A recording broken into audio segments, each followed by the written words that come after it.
The abyssal trenches hold secrets far older than humanity, whispers carried on currents no light has ever touched. You are a deep-sea salvager, a modern-day pioneer of the deep, a hunter of submerged ghosts, and today, an enigma calls to you from the crushing darkness.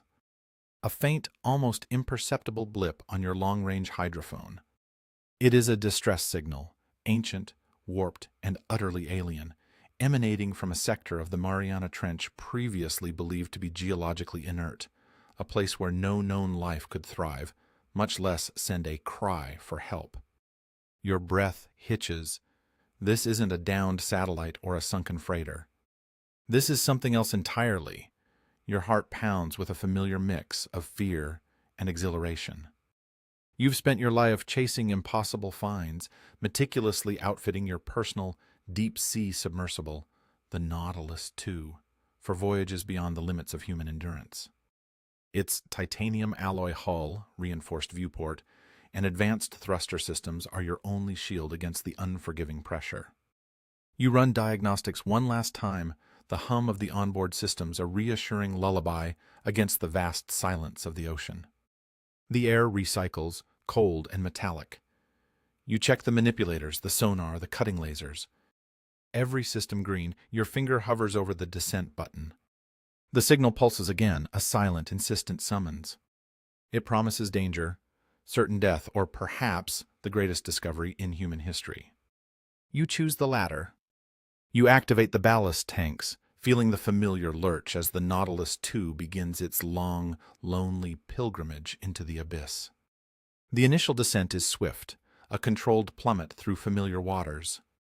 Sunlight, a fleeting memory, soon vanishes, replaced by the deepening twilight of the mesopelagic zone. You pass through schools of bioluminescent fish, their fleeting lights like scattered jewels in the deepening gloom. The pressure gauges steadily climb, a constant, chilling reminder of the unimaginable forces pressing in on your vessel. As you breach the bathypelagic layer, even the faint natural light is gone. Absolute darkness envelops you, broken only by the powerful beams of your external floodlights. The ocean here is a realm of phantoms. Enormous, ghostly jellyfish drift by, their gossamer bells pulsing with an ethereal glow. Bizarre, anglerfish-like creatures with gaping maws and dangling lures watch your passage with dead, unblinking eyes. You navigate through canyons and over abyssal plains, each geological feature more alien than the last.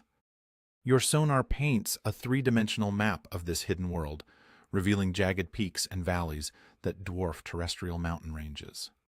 The air inside the cabin grows heavy with anticipation and a faint metallic tang. Then, the first true anomaly appears on your radar. Colossal, impossible structures rising from the seafloor. Not natural formations, but sharp, angular outlines.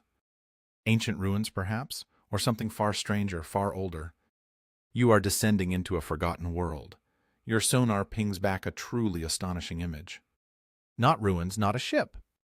It's a vast, intricate structure, impossibly large, sprawling across the abyssal plain like a forgotten leviathan. The readings are off the charts, suggesting a density and composition unlike any known material. It's an entire sunken metropolis, or perhaps a single, gargantuan vessel that defies all known principles of engineering. The sheer scale is breathtaking, dwarfing even the largest supertankers. This isn't just a discovery, it's a revelation. You direct the Nautilus towards the heart of the anomaly, your floodlights cutting through the perpetual night, revealing glimpses of colossal spires and what appear to be impossibly wide avenues, all carved from some obsidian-like substance.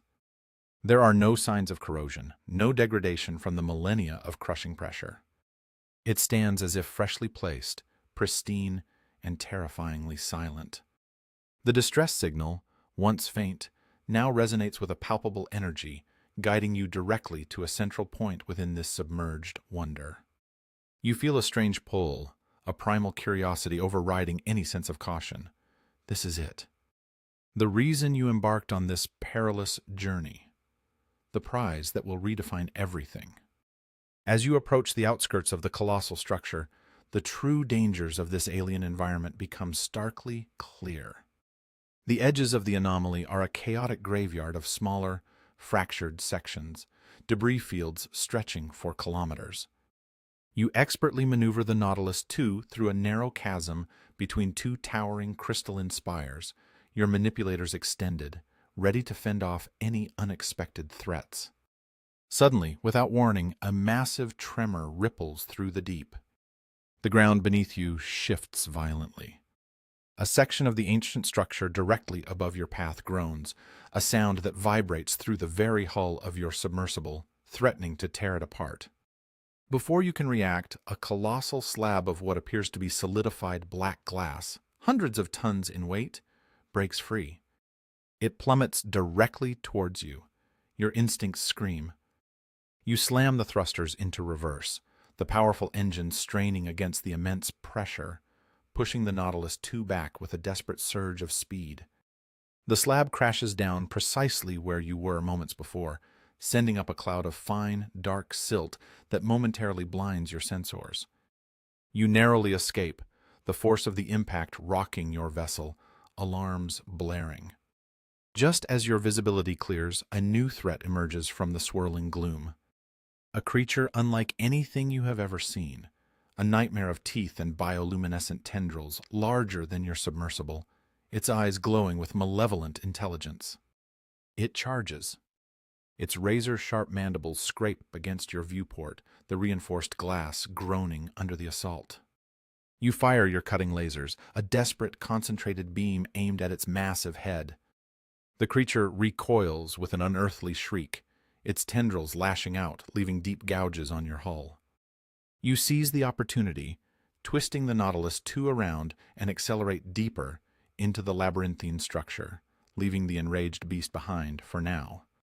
Your heart races, adrenaline pumping through your veins. This place is not merely old, it is actively hostile. You finally penetrate the heart of the colossal structure, navigating through corridors of unimaginable scale, their surfaces etched with intricate geometric patterns that seem to shift and pulse with an inner light. The air inside your submersible feels charged, electric. Your Geiger counter, usually silent at these depths, begins to click erratically. Then you see it. In the center of a vast, cavernous chamber, suspended in a field of shimmering energy, is the source of the signal, the object of your perilous quest. It is not an artifact in the traditional sense, nor a machine. It is a pulsating orb of pure liquid light, approximately 10 meters in diameter, radiating an intense, yet strangely soothing hum.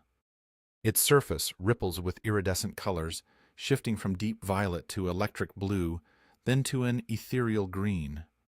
It appears to be made of light itself, yet it possesses a tangible, almost organic presence. This is not mere technology, it feels alive. It throbs with a rhythmic pulse that seems to synchronize with your own heartbeat, a deep, resonant thrum that penetrates the very core of your being. As you approach closer, a complex array of symbols, unlike any known language, begins to coalesce on its surface, swirling and reforming in a silent, cosmic dance. The distress signal, which led you here, now feels less like a plea and more like a beacon, a calculated lure. You extend one of your manipulators, its metallic claw trembling slightly as it nears the glowing sphere. The heat emanating from the object is intense, but not destructive. It feels ancient, powerful, and utterly beyond human comprehension. This is not just a discovery. This is the universe whispering its deepest secrets directly into your soul. Just as your manipulator hovers inches from the pulsating orb, a sudden piercing alarm blares through your submersible. Your sonar screams, picking up a new, massive signature rapidly approaching your position. Simultaneously, the ancient structure around you seems to awaken. The geometric patterns etched into the walls begin to glow with an intense crimson light. Sections of the floor slide open, revealing intricate mechanisms humming to life. You are no longer alone, and this place is not abandoned. From the depths of one of the newly opened chasms, another deep-sea vessel emerges. It is unlike any human submersible you have ever seen, sleek and predatory, with angular lines and an ominous, dark plating that seems to absorb all light. It's powerful. This isn't. Simultaneously, the shimmering energy field surrounding the orb intensifies, and a series of crystalline spires erupt from the chamber floor, forming a protective cage around the pulsating light. These spires hum with a low, resonant frequency, a silent, ancient defense system asserting its claim. The other submersible, now fully revealed, deploys a series of powerful energy emitters.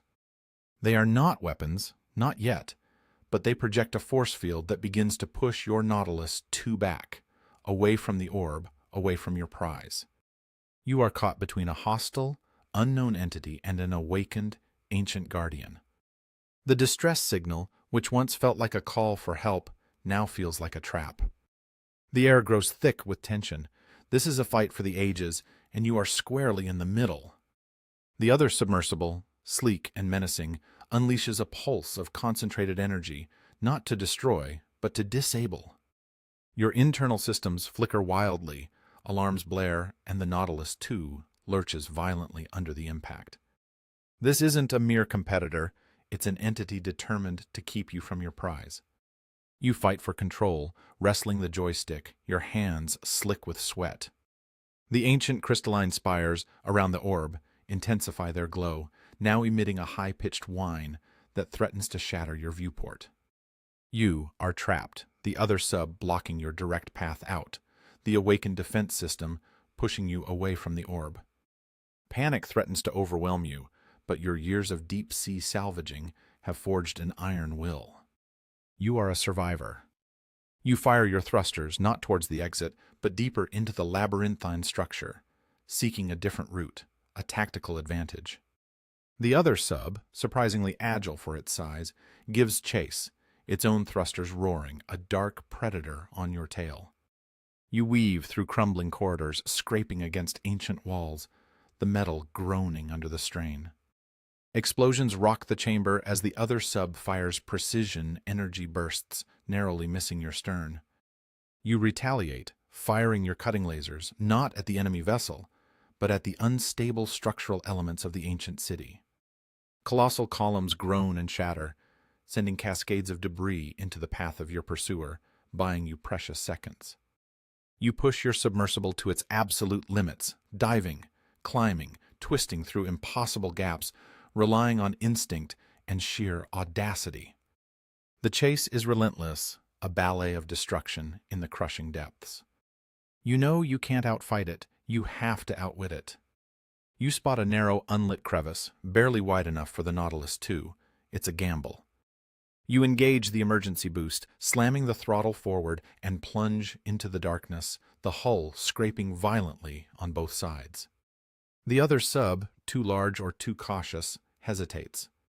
You hear a frustrated roar of its thrusters as it tries to follow, but the passage is too tight. You are through. You are free, for now. You have escaped, but you are not empty-handed. In the chaos, using a grappling claw, you manage to tear a small, fist-sized fragment from the pulsating orb, a piece of liquid light now contained in your reinforced specimen chamber. It pulses faintly, radiating a cold, internal glow. You have the prize. Now you must escape the abyss. With the fragment secured and the immediate threat temporarily evaded, you initiate your ascent. The journey back to the surface is an agonizingly slow, tense ordeal. Every creak of the Nautilus 2's hull, every shudder from the remaining thrusters, sends a jolt of fear through you. The pressure outside lessens with agonizing slowness, but the psychological pressure of what you've just witnessed, what you've just taken, is immense.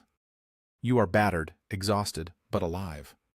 As you break the surface, the familiar, comforting light of dawn washes over your submersible. The air, crisp and salty, fills your lungs as you open the hatch, a stark contrast to the stale, recycled air of the deep.